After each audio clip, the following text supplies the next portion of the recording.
Buenas tardes, bienvenidos al webinar Caminando hacia la eliminación de la tuberculosis en el contexto del 78 Congreso de Medicina Respiratoria de la Sociedad Mexicana de Neumología y Cirugía del Tórax.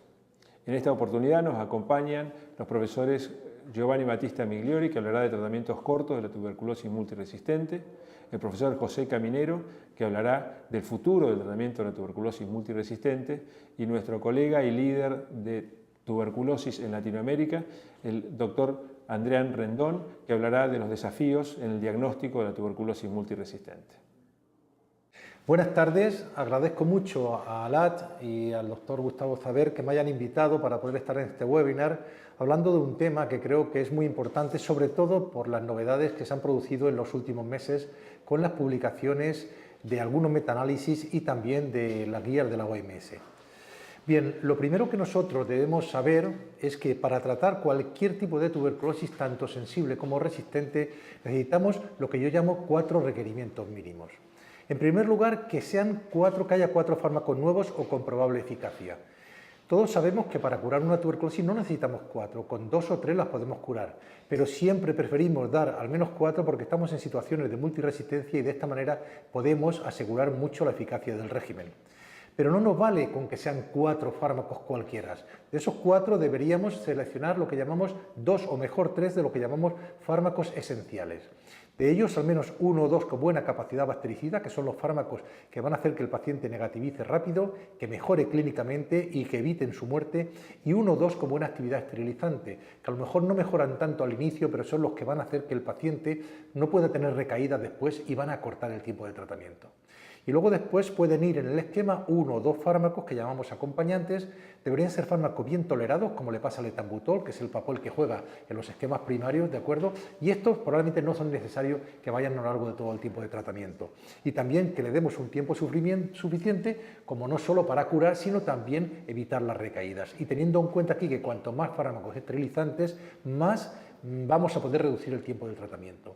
Es por ello que nuestro grupo hace ya algunos años trabajó pensando en esto y en ayudar a los clínicos en esta tabla que les estamos mostrando, donde podemos ver las 4 características que le deberíamos pedir a cada fármaco. En primer lugar, su capacidad de prevenir resistencia. Podemos ver de arriba abajo alta, moderada o baja. Su capacidad bactericida, también lo mismo, alta, moderada, baja. Su actividad esterilizante, alta, moderada, baja. Y en la toxicidad la ponemos al revés, baja, moderada, alta. ¿Por qué? Porque de esta manera tenemos en la parte de arriba los mejores fármacos. Lo ideal sería que si yo no puedo utilizar un fármaco con buena capacidad bactericida en un esquema de tratamiento, bien por toxicidad o bien por resistencia, debería utilizar el siguiente, pero con la misma capacidad bactericida, no el que le toca la siguiente en el esquema. Todo ello es lo que ha llevado, lo que nos llevó también a nuestro grupo, hace ya casi 3 años, a publicar esta editorial donde proponíamos que si nos basábamos en esta acción bactericida, esterilizante y de toxicidad, lo ideal sería hacer una reclasificación de los fármacos previos a lo que nosotros estábamos utilizando. Y ya entonces decíamos que probablemente fármacos como linezolid, bedaquilina o delamanid deberían subir mucho de nivel y tan solo situarse por debajo de las fluoroquinolonas y por supuesto muy por encima de donde están los inyectables de segunda línea. Más o menos como si hubiéramos sido un poquito precursores o de lo que iba a venir, esto es lo que acaba de publicar la Organización Mundial de la Salud en sus recientes recomendaciones, donde dice que los mejores fármacos serían los que están en el grupo A, son 3 grandes grupos. Serían primero levofloxacina o moxifloxacino, bedaquiline y delamanid. En segundo lugar serían los que son buenos pero no tan buenos, que están en amarillo, clofazimina y cicloserina o tericidona, y luego estarían los del grupo C, que serían los que hay que utilizar cuando no me he podido sacar 4 o 5 de los otros grupos. Bien. Esta clasificación se basa en el metaanálisis que les estoy mostrando ahora mismo, donde se analizaron más de 13.000 pacientes y donde se dieron cuenta que el mejor de los fármacos que salían en un manejo individualizado era linezolid, le seguía el levofloxacino, le seguían los carbapenems, le seguía moxifloxacina y bedaquilina, que son los que forman el paquete del grupo A, salvo los carbapenems que se le pasó al grupo C, tan solo porque operacionalmente no es fácil poderlo dar de manera intravenosa cada 12 horas y también porque son un poquito más caros. Y luego quedó en un segundo segundo lugar la clofazimina, que por eso está en el grupo B. Pero miren ustedes, sin embargo, también dio este metaanálisis que kanamicina y capromicina se asociaban con un peor pronóstico. Es por eso que también la Organización Mundial de la Salud dice que no deberíamos utilizar más estos fármacos, que si tenemos que utilizar un inyectable debería ser la amicacina, que sí que aportó algún buen resultado. Bueno, en base a todo esto que nosotros les estamos poniendo, probablemente en la situación actual de futuro deberíamos pensar en diseñar esquemas de tratamiento en dos grandes grupos. Primero, los que llamamos los esquemas totalmente orales, que utilizan los mejores fármacos individualizados y que aún les seguimos llamando alargados. Les seguimos llamando alargados porque aún tenemos que acumular evidencia, pero probablemente, como vamos a ver después, por los fármacos que estamos utilizando, el tratamiento se va a poder acortar en un futuro cercano.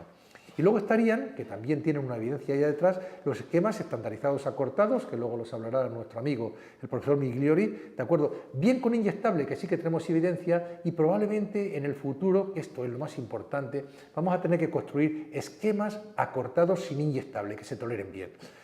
Bien, ahora mismo tendríamos estas dos opciones y lo que dice la Organización Mundial de la Salud, y estoy completamente de acuerdo, es que deberíamos involucrar a los pacientes en la toma de decisiones. ¿De acuerdo? Si quieren unos u otros, como yo les voy a poner ahora.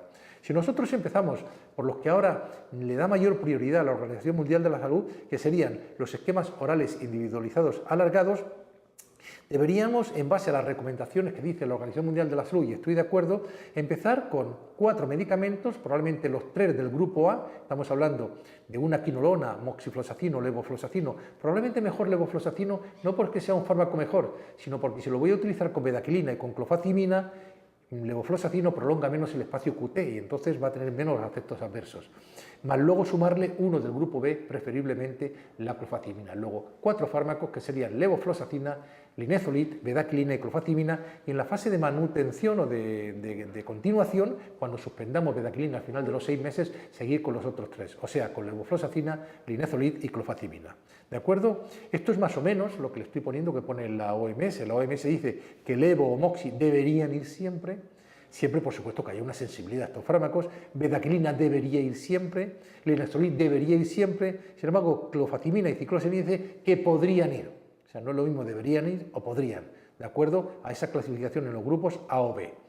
También nos pone que en algunas condiciones excepcionales podrían ir también el tambutol, delamanid y piracinamida y también los carbapénicos, bien imipenem, cilastatina o meropenem. Sin embargo, ya pasa a una situación diferente cuando hablan de la amicacina, que dice que se podría incluir, pero siempre que haya dos condiciones. Primero, que tengamos un test de sensibilidad que muestre que es sensible, y en segundo lugar, que tengamos la capacidad de monitorear sus efectos adversos, sobre todo la ototoxicidad.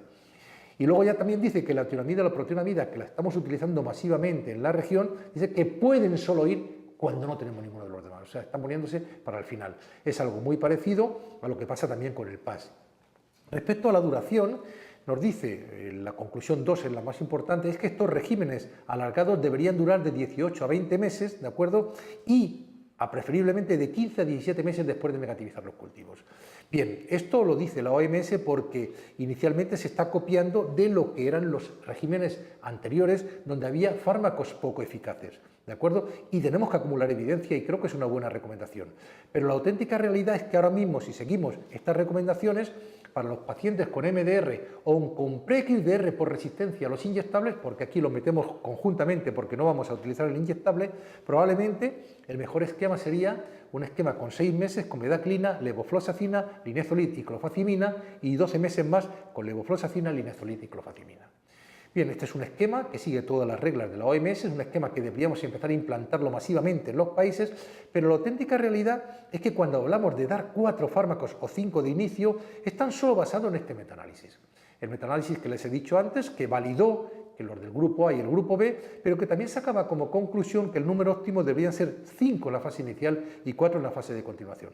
Pero no se olviden una cosa, esta conclusión de 5 fármacos efectivos en la fase intensiva es solo porque prácticamente todos los regímenes analizados en este metaanálisis había bastantes fármacos asociados con muy ligera o ninguna mejoría de resultados. Eran fármacos malos, estaban utilizando cicloserina, protionamida o etionamida, etambutol. Claro, cuando utilizas todos esos fármacos que trabajan tan mal, pues tienes que ir a 5. Pero no es lo mismo cuando empezamos a trabajar con fármacos tan buenos como levofloxacino, como linezolid o como bedaquilina.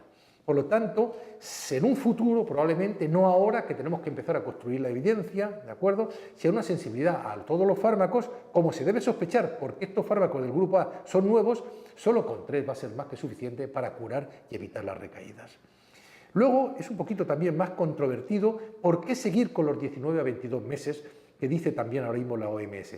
¿Por qué? Porque en este metaanálisis salió efectivamente que la fase intensiva de 6 a 8 meses y la duración total de 19 a 22 meses, pero vuelvo a decir exactamente lo mismo. Esta conclusión de tantos meses es porque en esos esquemas analizados en el metaanálisis había muchísimos fármacos que no tenían ninguna capacidad esterilizante. Y recuerden lo que dije antes, para poder reducir el tiempo de tratamiento necesitamos fármacos con actividad esterilizante. Pero si tuviéramos en un esquema 2 o 3 fármacos con actividad esterilizante, con 9 o 12 meses serían suficientes. Y no se olviden, por lo tanto, si yo estoy utilizando fármacos tan esterilizantes, porque todos ellos lo son, como moxifloxacino o levofloxacino, linezolid, bedaquilina e incluso clofazimina, con 6 o 9 meses va a ser suficiente. O sea, este es el futuro. O sea, tenemos que empezar probablemente con 18 meses, como he dicho antes, pero probablemente en el futuro es trabajar con estos esquemas con estos fármacos, pero mucho más acortados, porque tienen los condicionantes tanto de bactericida como esterilizante para poderlo acortar a 9 meses. Estos esquemas alargados, los de 18 a 20 meses que todavía dice la OMS, ¿de acuerdo?, tienen unas ventajas que hay que comentárselas al paciente. Al paciente hay que ponerle sobre la mesa. Usted puede tomar un alargado de 18 a 22 meses o un acortado con inyectable o sin inyectable. Las ventajas que tiene es que es totalmente oral, que utiliza los fármacos de segunda línea más efectivos disponibles y que no es ototóxico.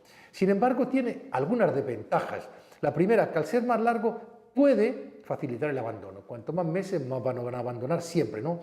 Luego también algo muy importante, y es que varios fármacos prolongan el QT. La fluoroquinolona, levofloxacino menos que moxifloxacino, pero también la bedaquilina y la clofazimina. Por lo tanto, siempre que pensemos estos esquemas necesitamos controles estrictos electrocardiográficos para controlar el QT, por lo menos una vez al mes.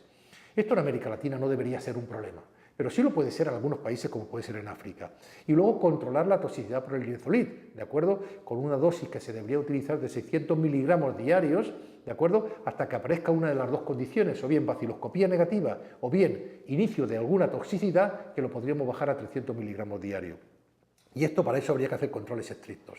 La otra posibilidad que también acepta la OMS serían los esquemas estandarizados acortados con inyectable. ¿Por qué? Porque sobre ellos hay evidencia, ¿de acuerdo? La más importante se ha publicado hace menos de un mes, donde se publica en un New England el ensayo clínico randomizado que estábamos esperando, lo que llamamos el STRIN, donde se demuestra que son igual de buenos los acortados que los alargados previos que tomábamos antes, ¿de acuerdo? Tiene un poquito más de recaídas, pero no son significativas y es probablemente porque en el alargado no se ha hecho el mismo seguimiento que los demás. Luego este esquema lo que valida es el acortado. El acortado que se debería dar sería un acortado que llevara amicacina, no canamicina, que recuerden que ya la OMS no lo deja más, altas dosis de moxifloxacino, clofazimina, protionamida, altas dosis de isoniazida, etambutol y piracinamida, y 5 meses más con moxifloxacino, clofazimina, etambutol y piracinamida. Este régimen tiene la gran ventaja de que es mucho más corto. Algunos pacientes lo pueden querer, por lo tanto se disminuyen los abandonos, pero tienen algunas desventajas importantes. Primero, sigue utilizando un inyectable, que produce dolor. Además es ototóxico, por lo tanto necesita controles audiométricos. Además necesita controles de iones, del calcio, del magnesio, que pueden ser alterados por los inyectables. También tiene una posible peor tolerancia gástrica por la etionamida o la protionamida. Y aunque tiene menos fármacos que prolongan el espacio QT, las altas dosis de moxifloxacina y clofazimina siguen necesitando controles periódicos del electrocardiograma.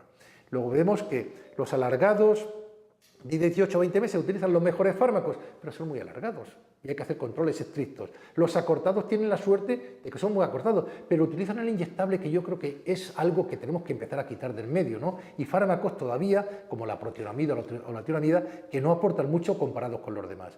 Es por ello que probablemente el futuro, y para eso hablábamos, serían los esquemas acortados sin inyectable, donde utilicemos bastantes fármacos esterilizantes. Ahora mismo, en esta situación, el que más se está utilizando en el mundo, en condiciones de investigación operacional, es el mismo acortado con inyectable, pero quitando amicacina y poniendo en su lugar bedaquilina. El resto es el mismo. Y cambiando moxifloxacino por levofloxacina, porque como bedaquilina puede incrementar el espacio QT, levofloxacina lo incrementa menos que moxifloxacino.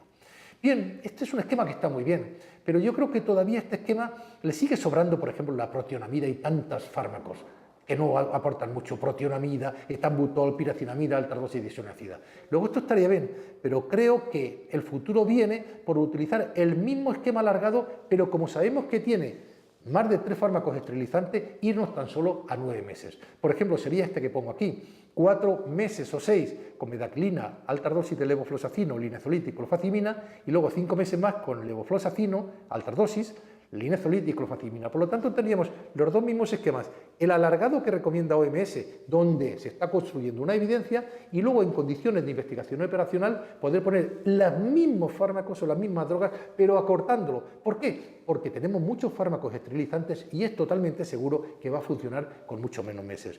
Y probablemente en el futuro va a ser que podamos curarlos a todos con un tratamiento con 6 a 9 meses con levofloxacino, linezolid y bedaquilina, porque son fármacos esterilizantes los tres y con ello vamos a poder reducir a todo ese tiempo. ¿De acuerdo? Las ventajas que tendrían estos esquemas acortados sin inyectables son muchas más. Es mucho más corto, por lo tanto disminuye los abandonos, es totalmente oral, no es ototóxico, no se necesita controles de iones y las desventajas es que hay que de momento utilizarlo bajo condiciones de investigación operacional para acumular la evidencia, sigue necesitando controles periódicos del electrocardiograma como nos pasa con el resto y también lo que decíamos antes hay que controlar de cerca la toxicidad por linezolid con las dosis que yo les comenté antes previamente.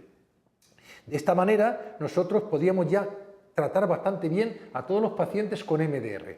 Pero ¿qué pasa con los pacientes con XDR o con pre-XDR con resistencia a las quinolonas, que se comportan parecido? Bien, en ellos la gran mayoría le vamos a poder dar un esquema estandarizado.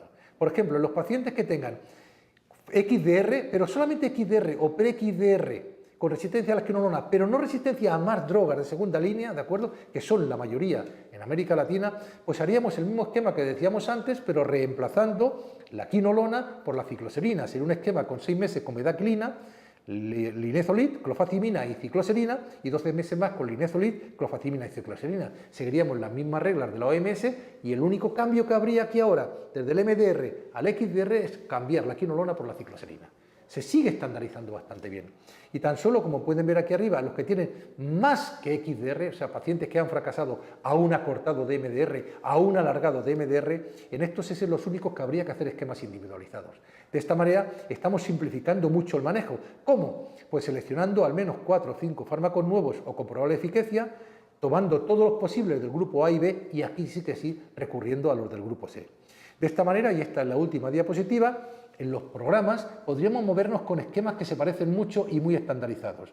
Para todos los pacientes que tienen MDR, que no tienen resistencia a las quinolonas, podríamos utilizar los alargados que hemos dicho antes con los fármacos nuevos o los acortados con inyectable.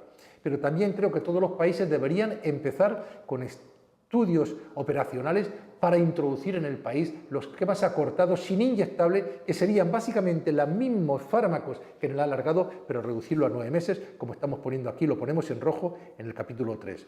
Para los pacientes con XDR, el mismo esquema, pero sustituyendo la quinolona por cicloserina, y todos los que tienen mucho más de XDR y resistencia a otros fármacos de segunda línea, porque han fracasado a esquemas bien acortados, bien alargados de MDR, en esto sí que habría que hacer una composición de un esquema individualizada. Pero como podemos ver así, con solo 2 o 3 esquemas, y si nos movemos en esos estudios operacionales con esquemas acortados sin inyectables, prácticamente con los mismos fármacos, vamos a poder tener un futuro mucho mejor donde a cada paciente le demos un tratamiento a la carta, un tratamiento individualizado, pero siempre con una estandarización del mismo. Muchas gracias.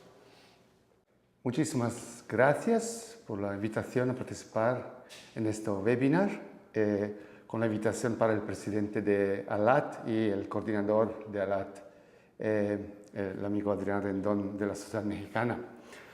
Hoy, como Pepe estaba a discutir en los detalles, voy a presentar la historia y algunos comentarios de los esquemas acortados y discutir la evidencia científica con respecto a efectividad, tolerabilidad y el impacto potencial del tratamiento acortado. ¿Qué es el tratamiento acortado, que es conocido también como tratamiento o esquema de Bangladesh? Este tratamiento incluye para todos los 9 meses gatifloxacina en origen, ahora con la recomendación de la OMS, la moxifloxacina, clofazimina, etambutol y pyrazinamide, y para los 4 meses iniciales, protionamida, kanamicina y isoniazide de alta dosis. Es claro que este tratamiento tiene beneficios. El acortado permite una mejor adherencia al tratamiento y es más barato que el tratamiento tradicional, que es más largo. Es claro que si la prevalencia de la tuberculosis drogoresistente es baja, la mayoría de medicamentos son, con probabilidad razonable, activos. Pero si esto no es verdad, podemos tener algunos problemas.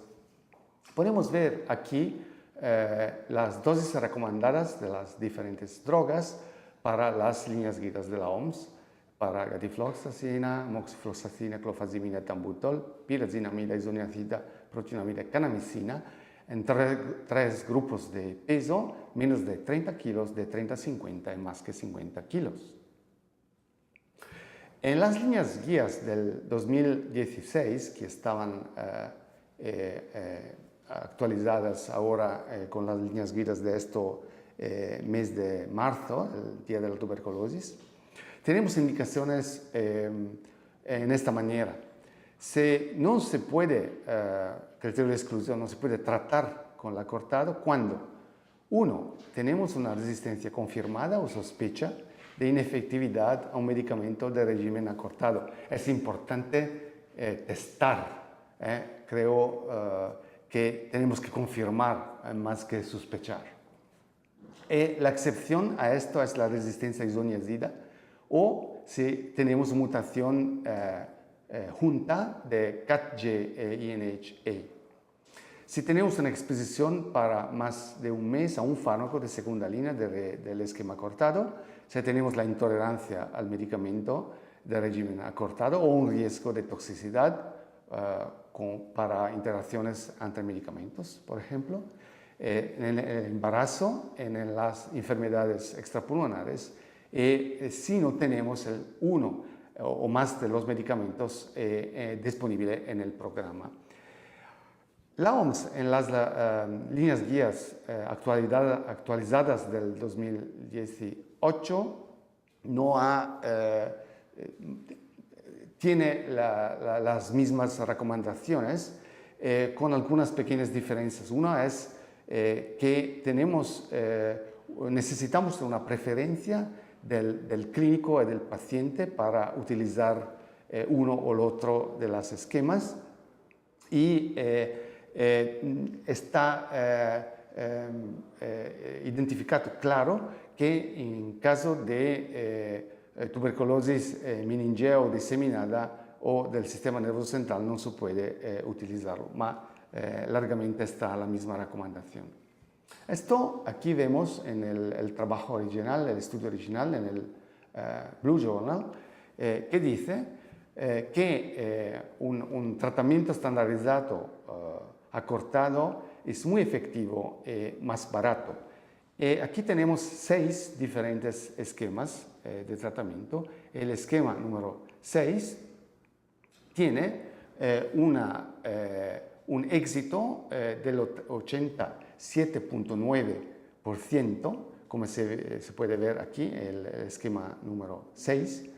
Es claro que en todos los otros esquemas están basados en ofloxacina, de la 1 al 5. El esquema 6, que es basado en gatifloxacina, más protionamida y isoniazida en fase intensiva, en clofazimina durante todo el tratamiento, tiene resultados mejor. Es claro también, como se puede ver en la tabla del estudio original, del Blue Journal, que cuando tenemos el régimen con gatifloxacina, la probabilidad de un éxito están mejores que cuando tenemos la ofloxacina. Aquí vemos cómo está organizado el tratamiento estándar y el tratamiento acortado en una manera comparativa. El estudio de Bangladesh del 2014 en el Journal de la Unión, International Journal of Tuberculosis and Lyme Disease, tiene una base de datos muy interesante. 84,4% tuvieron un resultado bacteriológicamente favorable.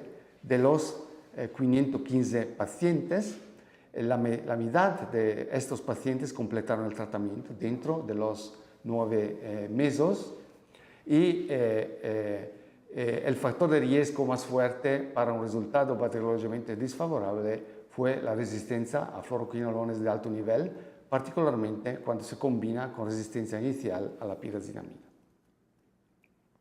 Y aquí vemos cómo en presencia de un alto nivel de resistencia, el éxito en este estudio estaba del 51%, cuando el nivel de resistencia está baja, el nivel de éxito está más que el 90%. El estudio del Níger del 2014 con 65 pacientes, el mismo esquema, tiene un éxito de 89%, 58 de los 65 pacientes. Es importante que todos los 49 pacientes estudiados después de 24 meses tienen esputo y cultivo negativo. Y el estudio de Camerún del 2015 con 150 pacientes de los 236 elegibles tiene un éxito del 89% con 10 muertos, 5 perdidos, un fracaso y no recaídas. Es interesante que 30 de estos, que están el 20%, tienen VIH, están VIH positivos y tienen una radiografía con 5 de 6 áreas afectadas. Son casos graves. Y podemos ver aquí cómo está el seguimiento bacteriológico con un resultado que es más mejor de esto que se podía esperar algunos años antes. Y aquí vemos el tiempo en días entre el inicio y la finalización de la terapia entre los 134 pacientes que terminaron el tratamiento. Esto, que es el estudio de Trebuch, que está publicado en el 2017, es la historia del tratamiento de 1.006 pacientes en 9 países de África, con un éxito del 81,6%, con 5,9% de fracasos, 7,8% de muertos y 4,8% de perdidos. Es interesante la conclusión de este estudio, que la resistencia a fluoroquinolones fue la causa principal de fracaso, pero la resistencia a pirazinamida, etionamida o etambutol no tuvo influencia en los resultados. Es importante también que los efectos adversos más importantes estaban la pérdida de audición. El 11,4% tenía un deterioramiento severo después de 4 meses. Este es el problema principal para la utilización de los inyectables. Y vemos aquí los diferentes países donde los casos están involucrados, y vemos aquí que los casos que estaban coinfectados con el VIH tenían un éxito del 70, un poquito menos del 72%. Este estudio es una metaanálisis de Faid Samad Khan del grupo de Rick Menzies, que estaba a comparar todos los resultados publicados en el esquema acortado con el resultado de la metaanálisis de otros estudios largos, y los resultados son más favorables para el acortado, con un éxito del 83%. El éxito en los casos del tratamiento largo estaba un poquito más del 50%. Tenemos un avantaje del 30% del acortado. Pero no es fácil hacer una comparación, porque el estudio acortado tenía un control sobre los pacientes que estaban en tratamiento directamente supervisionado de OT. Los pacientes de la metaanálisis de Rick Menzies estaban en condición de programa, y muchos de ellos no estaban supervisionados. A la conferencia de la Unión en Guadalajara en el 2017 estaban presentados por la primera vez los resultados preliminares con la comparación del esquema acortado y de los controles que estaba el régimen largo.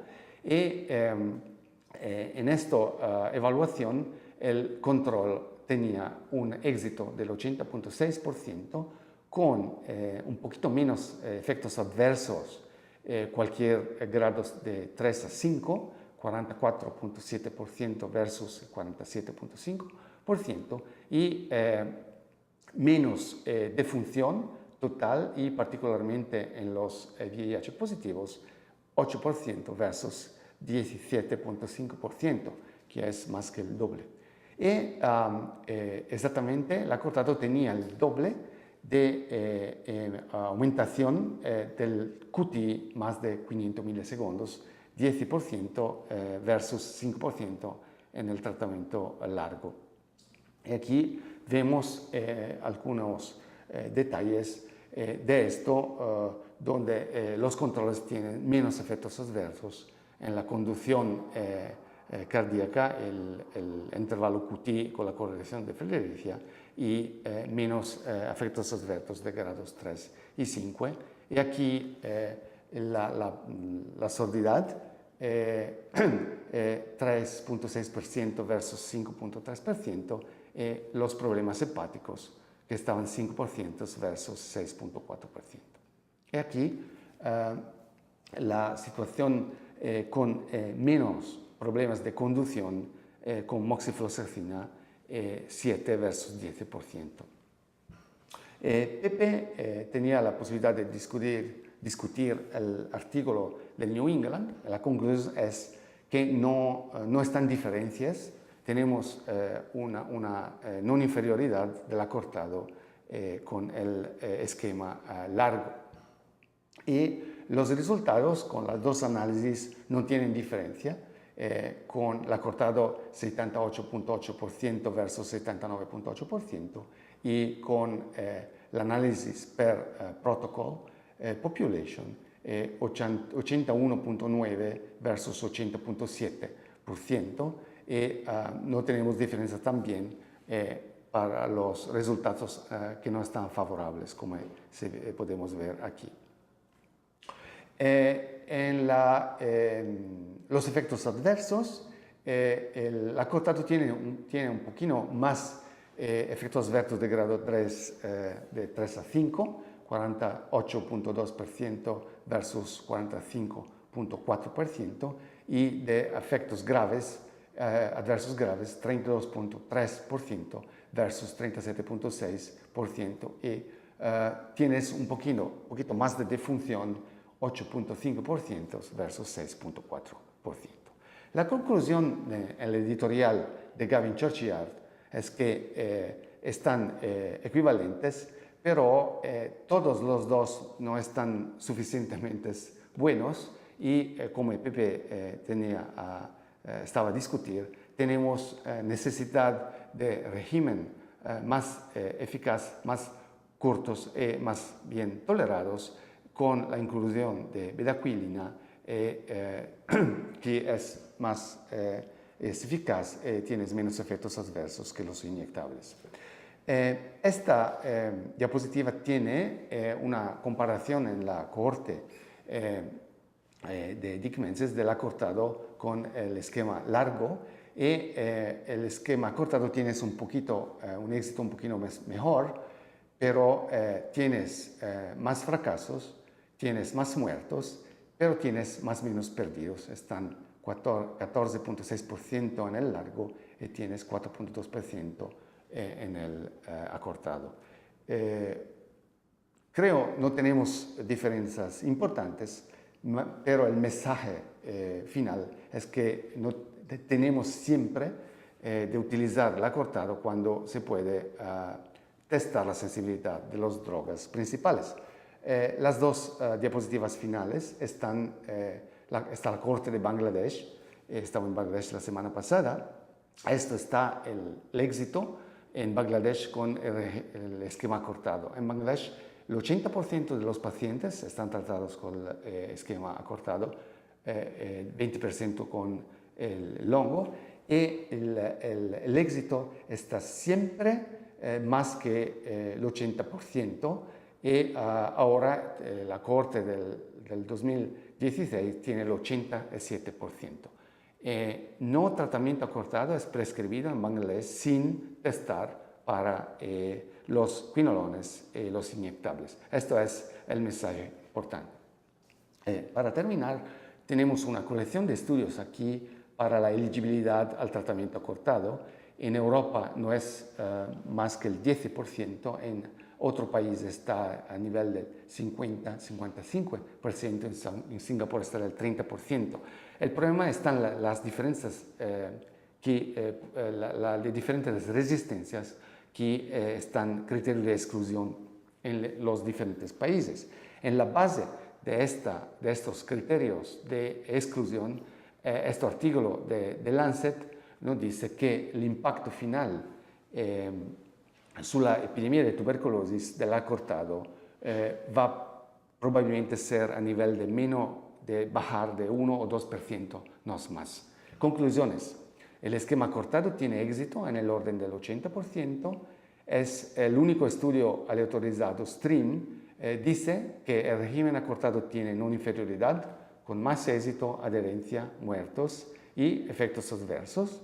Es importante probar la sensibilidad antes siempre. Las cohortes estudiadas en Asia, Europa y América muestran que no hay más que un 10-50% de los pacientes con TB multidroga resistente en centros de referencia que son elegibles para el régimen acortado. El impacto no es enorme, pero muy útil para los pacientes que tienen indicación. Gracias por la atención. Buenas tardes, amigos. Para terminar con esta presentación, vamos a hablar de una de las situaciones que los clínicos nos estamos enfrentando ahora que tenemos nuevos métodos para diagnosticar resistencia, que estamos entrando en un campo que a veces nos confunde, que es que los reportes de laboratorio nos dan resultados discordantes, lo cual hace más difícil la evaluación de nuestros pacientes. En el diagnóstico de drogoresistencia tradicional hemos utilizado como el gold estándar lo que hemos llamado el método de las proporciones, que está basado en que en base en una cantidad de crecimiento secundario a una inhibición por cierta cantidad de medicamento, nosotros decimos que una cepa es sensible y resistente. Es el método de las proporciones histórico que nos ha puesto como punto de corte el 1%, lo cual significa que si la micobacteria expuesta a un medicamento no crece más del 1%, la reportamos como que es sensible, pero que si crece más del 1%, la reportamos como resistente. Y la cantidad de medicamento que se ha utilizado es lo que llamamos la concentración crítica, que basada en esa cantidad podemos o no inhibir el crecimiento de las micobacterias. Y esto es lo que hemos usado por mucho tiempo, pero ahora sabemos que las concentraciones críticas varían dependiendo del método de cultivo que utilicemos y de la droga que estemos probando, y que últimamente ha habido una revisión de cuáles serían esas cantidades. Básicamente lo que hacemos en el método de las proporciones es ver el número de colonias que tiene la bacteria cuando está creciendo, expuesta al medicamento o sin el medicamento, y es muy fácil inferir si hay crecimiento o no. Para hacer un ejemplo que nos puede hacer entender mejor por qué ocurre la discordancia, en esta gráfica ustedes pueden ver en los cuadrantes, el de arriba a su izquierda son micobacterias que están creciendo sin medicamento, y en los otros 3 cuadrantes se expusieron a diferentes medicamentos, isoniazida, rifampicina, etambutol y isoniazida y etambutol. Si la micobacteria no crece, significa que se murió, por lo tanto decimos que es sensible al medicamento. Pero si volvemos al punto de corte que habíamos dicho, el 1%, si el número de colonias es 1% o más de las colonias que crecen cuando no hay medicamento, decimos entonces que la micobacteria es resistente. Aquí lo importante a notar es que podrá haber menos cantidad de colonias, menos del 1%, y lo reportamos como sensible. Pero ahí están esas bacterias, es decir, no se murieron. Y esto puede depender de la concentración que estemos usando del medicamento en cuestión, que puede variar dependiendo de cada una de las técnicas que usemos. La conclusión que podemos sacar de esta información es que el estándar dorado que consideramos en la actualidad y que es el comparador a los nuevos métodos diagnósticos es muy bueno para isoniazida y rifampicina, pero para otros medicamentos y para los de segunda línea pudiera no ser tan efectivo. Y esto abrió la puerta para que empezáramos a buscar nuevos métodos diagnósticos que fueran más eficientes y más rápidos, que son las pruebas moleculares. La Organización Mundial de la Salud ha aprobado el uso de estas pruebas para el diagnóstico en el campo de los pacientes, en el día a día, lo cual ha facilitado mucho que hagamos diagnósticos más rápidos. Y el principio de estas pruebas es que hemos podido identificar por qué las bacterias son resistentes. Son debidas a mutaciones genéticas, se han podido identificar las mutaciones más frecuentemente asociadas con resistencia y por lo tanto si nosotros investigamos estas mutaciones inferimos que la bacteria es resistente. El problema al que nos hemos enfrentado es que ninguna de estas pruebas es 100%, es decir, no detecta todas las mutaciones asociadas a resistencias. Vamos a hablar un poco del GeneXpert, el más conocido. Esta prueba en particular se basa en buscar mutaciones dentro de un gen, el RPO beta. Este gen tiene el 95% de las mutaciones asociadas a resistencia en un segmento especial que le hemos llamado la sonda caliente, pero podrá haber mutaciones fuera de esta sonda caliente que no son detectadas. La prueba es relativamente sencilla, es un método totalmente automatizado que nosotros podemos estar viendo al momento de hacer la prueba, la replicación de las 5 sondas que se usan para esta prueba, y el estar viendo que se están replicando infiere que por lo tanto no hay mutación. Para el Genotype, que hay 2 versiones de Genotype que ahorita explicaré, la tecnología que se requiere es un poquito más complicada, más laboriosa, hay más participación del hombre, no es tan automatizada y eso puede llevar a error. Hay 2 versiones del Genotype, una que nos permite detectar las mutaciones que confieren resistencia a rifampicina, igual que GeneXpert, pero además a isoniazida, es el que le llamamos el Genotype Plus. Y busca mutaciones a través de más ondas que lo que usa el GeneXpert, tanto para identificar resistencia a rifampicina como para identificar resistencia a isoniazida. La otra versión del Genotype es la que llamamos SL, esa nos permite detectar la resistencia extendida, la XDR, porque podemos investigar la resistencia a las quinolonas y también a los inyectables. Para las quinolonas en particular son 9 las ondas que podemos utilizar para uno de los genes, que es el A, y 3 para el gen, que es el B. ¿Qué tan buenas son estas pruebas? Para detectar resistencia, el GeneXpert tiene una sensibilidad del 94% y una especificidad del 98%. Esto hace que sea una prueba muy confiable, con un alto rendimiento y por lo tanto se ha recomendado que se pueda utilizar ampliamente. Con el Genotype, que lo podemos hacer en una muestra de esputo, si hay suficiente cantidad de micobacterias, o en una muestra de cultivo, cuando la cantidad de micobacterias en el esputo no es suficiente, podemos tener información que nos permite decir si hay resistencia a las quinolonas, a los inyectables o a los 2 combinados, es decir, que es un XDR. ¿Qué tan bueno es el Genotype para esto? La gran ventaja que nos da el Genotype es que su especificidad es muy alta, es decir, que no nos da falsas negativas. La sensibilidad es uno de los defectos que tiene porque no es todo lo bueno que nos gustaría y por lo tanto no detecta todas las probables mutaciones. De cualquier manera es una prueba que podemos utilizar con mucha certeza si nos basamos principalmente en el reporte de resultados a resistencia. Hay que recordar que si no detecto yo resistencia no puedo decir que la prueba me indica que la bacteria es sensible. Hasta ahí todo va muy bien, pero al empezar a usar estas pruebas nos hemos enfrentado a este reto, el de la discordancia, en que si le hacemos varias pruebas a la misma muestra o al mismo paciente, obtenemos resultados diferentes, es decir, que no son concordantes.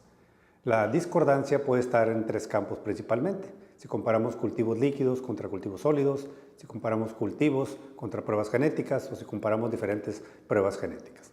Vamos a repasar brevemente las causas más frecuentes por las que podemos tener discordancia. Hay que recordar que el gold estándar que estamos utilizando es bueno para algunas drogas, pero para otras no es lo ideal. Y que los diferentes números, los puntos de corte que usamos para definir resistencia o sensibilidad pueden variar de cultivo a cultivo, de droga a droga y de prueba molecular a de cultivo. Es decir, que no hay una relación directa entre lo que nos reporta los diferentes métodos. En el caso de isoniazida, recordemos que los mecanismos de resistencia están codificados por 2 genes para 2 enzimas diferentes y que al encontrar esa resistencia que el cultivo nos dé puede ser causada por uno por el otro gen o por los 2 al mismo tiempo. Ahora entendemos que el grado de resistencia que podemos tener pudiera variar en su nivel de resistencia si está involucrado 1, 2 genes al mismo tiempo o genes diferentes. Es por eso que ahora consideramos muy importante no solo tener el reporte de resistencia, sino bajo qué condiciones se hizo, qué concentraciones de medicamentos se utilizaron y cuáles fueron los genes que están involucrados. Aquí podemos ver en esta gráfica que la mayor parte de las resistencias cuando incrementamos la dosis del medicamento, aunque el laboratorio no se haya reportado resistencia, podemos matar a esas micobacterias, por lo tanto, inferir que las transformamos en sensibles. Entonces, no hay que conformarnos con el reporte de resistencia isoniazida, hay que saber cuál es la concentración que se utilizó de la isoniazida en el cultivo, si fue alta o baja, y cuáles fueron los genes que estuvieron involucrados.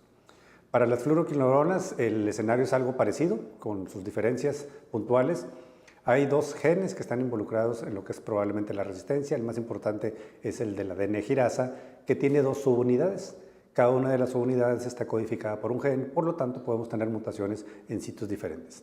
Y no va a ser lo mismo si tenemos mutación nada más en una subunidad o tenemos en las dos subunidades al mismo tiempo. Eso va a conferir grados de resistencia. Además, el tipo de mutaciones que podamos tener dentro de un mismo gen, algunas de ellas conferirán resistencia alta al medicamento y otras será resistencia baja.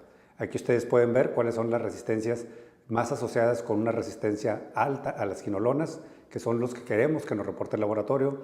En la girasa A tenemos las mutaciones en el 3B, 3C y 3D, mientras que en el GB cualquiera de las mutaciones que encontremos van a ser relacionadas con una alta resistencia. Por lo mismo, en el reporte de resistencia a quinolona necesitamos saber qué concentraciones se usaron en los cultivos y cuáles son las mutaciones que detectaron las pruebas moleculares. Tenemos otro problema también cuando a un paciente le pedimos muestras en tiempos diferentes, que puede haber alguna variabilidad en la micobacteria que yo estoy recuperando y por lo tanto los resultados del laboratorio también van a ser diferentes. Probablemente el ejemplo más conocido de discordancia sea el de las subpoblaciones bacilares. Los pacientes en términos generales tienen poblaciones mixtas, algunas de ellas pueden ser sensibles o resistentes y dependiendo de la técnica que usemos podemos identificar una o la otra. Por ejemplo, en esta gráfica que ya habíamos visto previamente, el laboratorio nos reporta que es sensible porque hay menos del 1% de cepas de colonias que crecieron, pero a lo mejor ahí está la resistencia. Si yo uso un método más sensible que me permite incrementar ese número de menos de 1% a más, detectarlo más fácilmente como hacen las pruebas moleculares, pues puedo encontrar ahí entonces un resultado resistente, mientras que el cultivo me lo reportó sensible. El fenómeno de emergencia de las resistencias es algo que sabemos que ocurre y que va relacionado con el tiempo. Miren, en esta gráfica, concentrémonos por favor en los números que vemos abajo, son medios de cultivo líquidos que tienen un punto de corte en el que yo digo creció o no creció la micobacteria. Si no creció la micobacteria, pues yo asumo que es sensible, porque le puse medicamento. Pero ¿qué pasa si a ese mismo cultivo yo extiendo el tiempo del cultivo? En lugar de 2 semanas le doy 3 semanas. Pues yo puedo incrementar el porcentaje de cepas que estoy haciendo que crezcan, en este caso de casi el 6% a un 64%, lo cual significa que si crecen es que son resistentes. Esto es un fenómeno nuevo que estamos aprendiendo a conocer y por lo tanto los resultados de de sensibilidad, cuando nos lo reportan a través de un cultivo líquido como el millet, hay que tener cuidado porque en otro tipo de cultivos podemos identificar la resistencia, lo mismo que lo podemos hacer con las pruebas moleculares.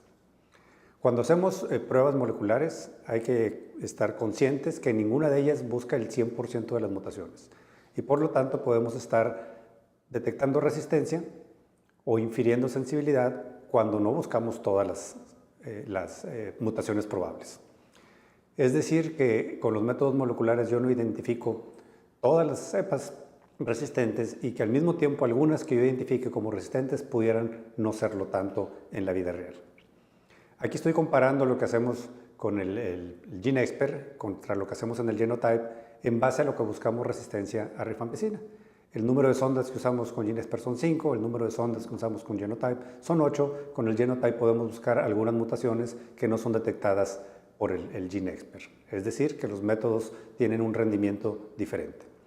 El Genotype nos puede identificar mutaciones en sitios que quedan fuera de la zona caliente, que es la que trabaja el GeneXpert. Finalmente hay que considerar el error humano o el error de laboratorio. A veces el error de laboratorio está basado por la técnica que estamos usando, no porque sea de manera incorrecta, sino es una inferencia que la técnica no nos puede dar. Ya habíamos hablado ahorita de extender el cultivo con millet. Con millet, si lo extendemos, podemos encontrar cepas que habíamos considerado que eran sensibles, mientras que eso es raro que ocurra con el Augustin Jensen. En el Augustin Jensen, como yo tengo que tener un diagnóstico visible de cierto número de colonias, eso me da más tiempo a que crezcan y que yo las pueda identificar. Este es un ejemplo. En esta tabla estamos viendo pacientes que por Augustin Jensen, un cultivo sólido, se pudo detectar la resistencia, pero que esta no se pudo detectar mediante un cultivo líquido. En las revisiones más recientes que se está haciendo todo esto, cada vez es más claro que eso es un fenómeno que está ahí, que es presente, y por lo tanto cuando tenemos discordancia entre los cultivos hay que hacerle caso al que nos reporte la resistencia. Entendemos ahora que ninguno de los métodos que tenemos para diagnosticar resistencia es perfecto, pero son bastante buenos, debemos seguirlos usando. Lo que hay que ser muy cautos es cómo interpretar los resultados. Una prueba negativa no necesariamente nos descarta resistencia, siempre hay que hacer correlación contra la historia del paciente, la exposición a fármacos previamente, para en base a eso decidir si vamos a confiar o no en el reporte. Otra forma de discordancia que podemos tener es en el día a día cuando estamos viendo al paciente. El paciente me lo reportaron como que era sensible, yo le estoy dando los medicamentos, pero resulta que no se está curando. ¿Cuál puede ser la explicación? Hay que recordar la farmacología, hay medicamentos que su margen terapéutico es muy estrecho, por lo tanto si yo tengo problemas de absorción o la cantidad del medicamento no llega como debería al sitio donde está viviendo la micobacteria, pues no voy a poder erradicarla. Este es un estudio reciente en el que podemos ver cuando medimos concentraciones en diferentes partes, lo medimos en la sangre, lo medimos en el tejido pulmonar, en el exterior o en el interior de la caverna y podemos ver que a veces hay diferencias muy marcadas. Por ejemplo, para etambutol y para quinolonas, moxifloxacino en este caso, la concentración que encontramos en las cavernas es mucho mejor que la que hay en el suero. Para isoniazida es peor que la que hay en el suero. Y para piracinamida y clofazepina, los nuevos medicamentos que estamos empezando a usar, es mucho más baja que lo que pudiéramos encontrar en el suero. Esto hay que tomarlo en cuenta cuando tenemos un paciente que nos reportan sensibilidad, pero que no lo podemos curar. La otra situación es que nos reportan por métodos moleculares, alguno de ellos, Ginexper, que es sensible, pero no se buscaron todas las mutaciones y resulta que el paciente es resistente y por eso no se está curando. Es por eso no debemos conformarnos con el reporte de sensibilidad a rifampicina. Hay que saber de qué manera se hizo, idealmente que sea hecho, si es por cultivo en Logosten Jensen o por un método molecular, cualquiera de los dos, Ginexper o Genotype. La siguiente situación es el paciente que el laboratorio nos reportó que es resistente, pero lo estamos curando con el tratamiento, aunque no sea el ideal. Esto se ha visto, si repasamos los estudios de Bangladesh, en que hubo un grupo de pacientes en que recibieron isoniazida y otros que no. Los que recibieron isoniazida lo recibieron en dosis altas. Eran pacientes MDR, es decir, que el laboratorio había reportado resistencia a isoniazida. Pero al incrementar la dosis, estos pacientes respondieron muy bien. Mientras que los que no recibieron isoniazida les fue bastante mal por lo que estamos comentando. Por lo tanto, remarcando, en el reporte de resistencia a isoniazida hay que saber a qué concentración se documentó la resistencia, cuáles fueron los genes involucrados, fue uno, fue el otro o fueron ambos. Para las quinolonas tenemos un ejemplo semejante. Se han reportado por laboratorio resistencia a quinolonas, pero luego cuando se identifica cuáles fueron las mutaciones que se detectaron, algunas de ellas conferían resistencia baja, otras alta. Era obvio que a los que tenían resistencia baja les fue muy bien cuando les dieron las quinolonas. Hay resistencia cruzada, pero en particular para las fluoroquinolonas, particularmente moxifloxacino, la mayor parte de esas resistencias cruzadas son bajas, por lo que podemos decir que la mayor parte de los pacientes que tienen resistencias a ofloxacina, por ejemplo, pueden ser curados dando tratamiento con moxifloxacino. Y la explicación es porque la concentración que alcanzan las quinolonas respiratorias dentro del tejido pulmonar son muy altas, rebasan lo que se requiere en el laboratorio para matar a la micobacteria y por lo tanto la vuelven sensible. Remarcamos nuevamente que en el reporte de resistencia a fluoroquinolonas hay que saber a qué concentración se hizo la prueba en el cultivo y cuáles fueron las mutaciones que se detectaron. Habrá mutaciones que confieren resistencia alta y habrá otras que solo confieren resistencia baja y que por lo tanto pueden ser tratadas con fluoroquinolonas. Finalmente, otro concepto que debemos tener en mente son los resultados de laboratorio se hacen con pruebas individuales, pero a los pacientes les damos un conjunto de drogas, les damos un cóctel. Y algunas de ellas pueden interactuar entre sí, algunas para empeorar, algunas otras para mejorar. Por ejemplo, la claritromicina, que es un medicamento que ya no recomendamos para usar, porque en el laboratorio la concentración que se requiere para matar a la micobacteria, la que se identifica por laboratorio, es muy difícil de alcanzar en la sangre, hay mucha diferencia. Lo que a lo mejor no hemos analizado en detalle es que si nos vamos al tejido pulmonar, las concentraciones que alcanzamos dando claritromicina en el tejido pulmonar son muchísimo más altas que las que el laboratorio nos pide. Y hemos visto en ejemplos de estudios, como en este caso, que se puede potenciar un sinergismo con otros medicamentos, en este estudio con la tobramicina. Debemos recordar que la resistencia individual de un medicamento no necesariamente excluya que podamos usar ese medicamento, y esto ya lo hemos visto con drogas como la isoniazida, con la piracinamida y con las quinolonas. ¿Qué pudiera yo comentarles de todo esto que les estoy comentando?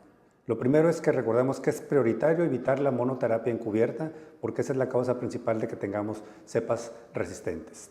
Hay que saber cómo usar tanto los resultados de las pruebas moleculares como los cultivos. Ahora debemos entender que lo que antes hacíamos de diagnóstico de resistente o sensible, blanco y negro, ahora ha cambiado. Tenemos muchos matices de gris en medio y hay que tomar en cuenta toda la información para poder movernos hacia el lado de sensible o hacia el lado de resistente. Ahora cada vez es más rápida la manera que hacemos diagnóstico, lo estamos haciendo en tiempo real, el diagnóstico de drogoresistencia. Debemos siempre tratar de identificar cuando nos dicen que un paciente es resistente a isoniazida, lo más que podamos obtener del laboratorio, el máximo grado de resolución, a qué concentraciones se me reporta la resistencia, cuáles son las mutaciones que se identificaron. Cuando nos reportan sensibilidad a rifampicina, hay que estar seguros que por lo menos haya sido en Logos Jensen o que se haya hecho por métodos moleculares. Y para quinolonas tenemos la misma situación, saber qué concentraciones se utilizaron en los cultivos y cuáles fueron las mutaciones que se identificaron. Cuando en el laboratorio se le hacen varias técnicas a la misma muestra y tenemos discordancia, lo que se está aconsejando ahora es que tratemos de que el laboratorio nos facilite el trabajo y que nos reporte la resistencia. Ya sabemos ahora que la resistencia reportada por cualquier método tiene una alta especificidad. Por lo tanto, recomendamos a los clínicos que no importa cómo les reportaron la resistencia, háganle caso. Y debemos tratar de trabajar de la mano con nuestro laboratorio para que no nos confunda y nos reporten las pruebas resistentes. La secuenciación sería la solución a todos estos problemas, todavía no la tenemos disponible. Vienen nuevos métodos diagnósticos que siguen la misma tecnología del GeneXpert que nos van a permitir diagnosticar en 2 horas los patrones de resistencia que más me interesan. No hay resistencia, mi paciente es sensible, es monoresistente a isoniazida o monoresistente a rifampicina, tengo un MDR o lo que antes llamábamos como XDR con los cambios que tenemos ahora con las clasificaciones y recomendaciones de medicamentos, probablemente solo me interesa saber si es un FDR, resistente a fluoroquinolonas. Hay que recordar que el problema de las pruebas que tenemos ahora de todas para detectar resistencia es la sensibilidad, no la especificidad. Es decir, que es muy poco probable que tengamos falsas positivas cuando me reportan resistencia. Existen mutaciones silentes que no se manifiestan como resistencia clínicamente, sí existen, pero su porcentaje es muy bajo, es tan bajo que probablemente no tengamos que tomarlas en cuenta, al menos por el momento. ¿Cuáles serían mis recomendaciones entonces? Que hay que tratar al paciente, no al laboratorio. Hay que analizar toda la información que tengamos disponible. Si nos reportan resistencia por un método molecular, hay que hacerle caso, eso es muy confiable. Siempre hay que tomar el resultado de resistente, no importa por qué técnica se haya hecho. Un resultado negativo no necesariamente descarta la posibilidad de resistencia y que si vamos a solicitar pruebas hay que anticipar cuáles son los resultados y cómo vamos a trabajar con ellos. Si quisiéramos tener un algoritmo para esto, yo aconsejaría que se haga uno para diagnóstico de resistencia, otro para decidir el tratamiento. En el diagnóstico de resistencia, a final de cuentas, lo que me interesa es que el laboratorio me diga si mi paciente es pansensible, si es monoresistente a isoniazida, si es monoresistente a rifampicina o es un MDR puro o tiene resistencia extendida a las fluoroquinolonas. Y en base a esa clasificación del laboratorio, sería mucho más fácil que yo pueda escoger cuál es el esquema ideal para mi paciente. Y en base a eso yo pudiera tener esquemas ya estandarizados que me facilitarían manejar a los pacientes partiendo de una base de individualización del patrón de resistencias y luego ahora sí decidir cuál sería el mejor esquema. Estamos en una época en que tenemos nuevos métodos, nuevos medicamentos. Probablemente esto vaya a seguir evolucionando. Si entendemos los principios de por qué hay discordancia, es mucho más fácil decidir qué resultado le voy a tomar al laboratorio como cierto y qué tratamiento le voy a dar a mi paciente. Muchas gracias.